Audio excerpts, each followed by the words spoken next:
Power star Pawan Kalyan వెండి తెరపై జనసేనానికి ఉన్న పేరిది. అయితే ఇప్పుడు ఆ హీరోను రియల్ హీరో చేశారు ప్రజలు. తన చేతికి నిజమైన పవర్ అందించారు. మరి పబ్లిక్ అడ్మినిస్ట్రేషన్లో పవన్ తన పవర్ను ఎలా ఉపయోగించబోతున్నారు? పగలు ప్రతీకార రాజకీయాలకు కేర్ ఆఫ్ అయినటువంటి ఏపీ పాలిటిక్స్లో పవన్ మార్పు తీసుకొస్తారా? దీనికి ఆయన చేస్తున్న ప్రయత్నం ఏంటి? అకౌంటబిలిటీ అండ్ పాలిటిక్స్, జవాబుదారీతనం తిరిగి రాజకీయాల్లోకి తీసుకురావాలని. గొడవ పెట్టుకునేటప్పుడు అంటే మనోహర్ గారు మేము చాలాసార్లు మాట్లాడుకున్నప్పుడు cooperation and confrontation is a part of democracy.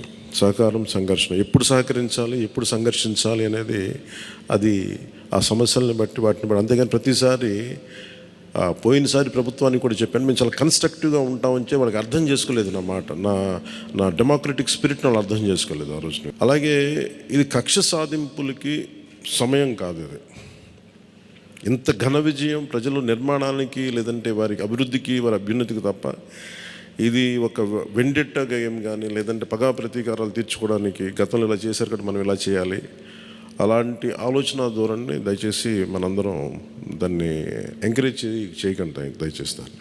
ఒకసారి చేస్తే అది తప్పు, పదే పదే జరిగితే అది అలవాటు. రాజకీయాల్లో ఇదే జరుగుతుంది అంటారు.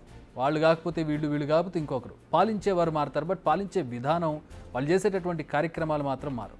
ఇదే ఏపీ పాలిటిక్స్ గురించి కాస్త తెలిసిన ఎవరైనా సరే చెప్పే మాట. కానీ ఇకపై అలా ఎవ్వరూ అనుకునే అవకాశం ఇవ్వొద్దు అంటున్నారు జనసేన అధినేత పవన్ కళ్యాణ్. ప్రజలకు నిజమైన పాలన అంటే ఏంటో పరిచయం చేద్దామంటున్నారు. అధికారాన్ని కక్ష సాధింపుల కోసం కాకుండా ప్రజాభివృద్ధి కోసం వాడండి అంటూ చెబుతున్నారు. తాను అదే ఫాలో అవుతానని, మీరు కూడా అదే ఫాలో అవ్వండి అంటూ తన పార్టీ ఎమ్మెల్యేలకు సూచించారు. ఏపీలో ఎన్డీఏ కూటమిది అఖండ విజయం. ఇందులో జనసేనది అత్యద్భుత విజయం. పోటీ చేసిన 21 సీట్లలో 21 సీట్లను కైవసం చేసుకుంది జనసేన. సో ఈ గెలుపును ప్రజలకు తమపై ఉన్న నమ్మకంగా చూడాలి అంటున్నారు పవన్ కళ్యాణ్. అంతేగాని గెలిపించారు కదా అని ఇష్టం వచ్చినట్టు వ్యవహరిస్తా అంటే కుదరదు అంటున్నారు ఆయన. మనం పవర్ని ఎక్సర్సైజ్ చేస్తూ ఉంటే కుదరదు. ఎందుకంటే ప్రజలు ఎంత మద్దతుగా నిలబడ్డారో వాళ్ళు అంతే బలంతో మనం నిలదీయగలరు. అది మనం దయచేసి మర్చిపోతుంది. నాతో సహా నేను మర్చిపోదాన్ని. అందుకని లెటర్స్ బి, వాళ్ళు ఒకసారి కోపంతో ఒక మాట మాట్లాడినా అసహనంతో అది మనం భరించాలి తప్ప. అలాగే విమర్శించేటప్పుడు కూడా దయచేసి అది పర్సనల్ అటాక్స్ ఎవరికి వెళ్ళకండి. వాళ్ళని మీరు చూశారు కదా, పోయినసారి ఆయన గత ప్రభుత్వాన్ని హ్యాండిల్ చేసిన ముఖ్యమంత్రి గారు ఎన్ని మాట్లాడి నేను ఎందుకు స్పందించలేదు వ్యక్తిగతంగా అంటే, అది ఆ ప్రెసిడెంట్ ఆపేద్దామని మనం ఎక్కడ చేయాలి. అలాగే పార్టీ ఒకటి మనందరం చేయాల్సింది, ఒకటి టైమ్స్, ఒకటి పంక్చువాలిటీ, సరైన సమయానికి రావడం. మీరు కావాలంటే గంట ముందు రండి. నైట్ 1:30, 2:30 అని పడుకునేటప్పటికి. ఎందుకంటే ఇది మనం 5 సంవత్సరాల కాలాన్ని ఎంత సద్వినియోగం చేసుకోగలం దాని మీద ఆధారపడి ఉంటుంది భవిష్యత్తు. దయచేసి మనందరం నియమావళిని పాటిద్దాం. కొంత మనలో కూడా మనం వన్స్ ఇన్ ఎ వైల్ మనందరం కూర్చొని మేబీ ఓవర్ లంచ్, ఒక ఈవినింగ్ ఒక చాయ్ పే చర్చ అలాగా ఏమేం చేయాలి. అలాగే మనం కూడా కొంత కలుపుగోలుతనం చూపించాలి మిగతా పార్టీలు, మన ఎన్డీఏ కానీ బీజేపీ, మన ఎన్డీఏ పార్ట్నర్స్ అందరికీ కూడా. అంటే మీరు మనం ప్రత్యేకించి మనం ఎక్స్క్లూజివ్గా ఉండకుండా అందరితో మమేకం అవ్వాలి. అట్ ద సేమ్ టైం మనం నాట్ లూజింగ్ అవర్ ఐడెంటిటీ. మనం చేసిన తప్పులను సరిదిద్దుకోవాలి, ఇతరులు చేసిన తప్పుల నుంచి మనం పాఠాలు నేర్చుకోవాలి. ఇదే చేస్తానంటున్నారు ఆయన. ఎందుకంటే ప్రజలకు అన్నీ తెలుసు.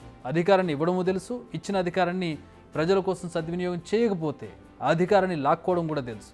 వైసీపీ అధినేత జగన్ విషయంలో అదే జరిగింది. మరి ఈ తప్పుల నుంచి మనం పాఠాలు నేర్చుకోకపోతే ఎలా అంటున్నారు పవన్ కళ్యాణ్. నిజానికి పవన్ మాట్లాడేది చాలా బాగుంది. అయితే ఇది ఆచరణలో జరిగితే అంతకంటే బాగుంటుంది. నిజంగానే ఏపీ పాలిటిక్స్లో మాత్రమే కాదు, నేషనల్ పాలిటిక్స్లో ఒక కొత్త ట్రెండ్ను పవన్ ప్రారంభించినట్టే. కానీ పవన్ మాటలు ఆచరణలో సాధ్యమవుతాయి. ఆయనకు ఒక్కళ్ళకి ఐడియాలజీ ఉంటే సరిపోతుందా? గ్రౌండ్ లెవెల్లో కార్యకర్తల నుంచి, క్యాడర్ నుంచి, ద్వితీయ శ్రేణి నాయకుల వరకు, లేదంటే ఆయన కింద ఉన్నటువంటి నాయకుల వరకు, వీళ్ళందరికీ కూడా ఈ ఐడియాలజీ ఉండాలి, దాన్ని అమలు చేయాలనే చిత్తశుద్ధి ఉండాలి. అప్పుడు మాత్రమే ఈ కార్యాచరణ అనేది అమలు అవుతుంది. ఈయనకు ఒక ఆలోచన ఉండి గ్రౌండ్ లెవెల్లో ఆచరణ మరోలా ఉంటే అది చెప్పడానికి బాగుంటుంది కానీ చేయడానికి ఆచరణ యోగ్యం కాదు అనే ఒక ట్యాగ్ లైన్ మాత్రం వస్తుంది. ఆయన ఎమ్మెల్యేలు ఫాలో అవుతారా లేదనేది ఇక్కడ పెద్ద క్వశ్చన్. ఎమ్మెల్యేలంతా ఆచరణలో దీన్ని చూపిస్తే మాత్రం ఆంధ్రప్రదేశ్ రాజకీయాల్లో చాలా పెద్ద మార్పు వస్తుంది. కానీ ఒక్కటి మాత్రం నిజం, పవన్ ఆవేశంగా కాదు ఆలోచనతో ముందుకు వెళ్ళాలనుకుంటున్నారనేది ఆయన మాటల్లో అర్థమవుతుంది. వైసీపీ వ్యతిరేక ఎజెండాతో కాదు, ప్రజాభివృద్ధి ఎజెండాగా ముందుకు వెళ్ళాలనుకుంటున్నారు. మనం కూటమిలో ఉన్నాం కాబట్టి సర్దుకుపోవాల్సి ఉంటుందని ముందుగానే ఆయన సూచిస్తున్నారు. అలాగే తమ ఐడెంటిటీని కోల్పోకూడదని కూడా ఆయన సూచిస్తున్నారు. సో నేల విడిచి సాము చేసే ఉద్దేశం ఆయనలో ఏమాత్రం కనిపించడం లేదు. సంతోషం. ఆయన థాట్స్ క్లియర్గానే ఉన్నట్టు కనిపిస్తోంది, ఇంకా సంతోషం. మరి ఆయనను ఫాలో అయ్యేవారు కూడా ఇదే బాటలో నడిస్తే మంచిది. లేదంటే డైలాగ్స్ లాగే ఉంచేస్తూ ఉన్నారు, వీటిని అమలు చేయడం లేదు పవన్ కళ్యాణ్ అనే ఒక ముద్ర మాత్రం పడిపోతుంది. బిగ్ టీవీ అవుట్లుక్ కథనాలు నచ్చితే వెంటనే బిగ్ టీవీ ఛానల్ ను సబ్స్క్రైబ్ చేయండి.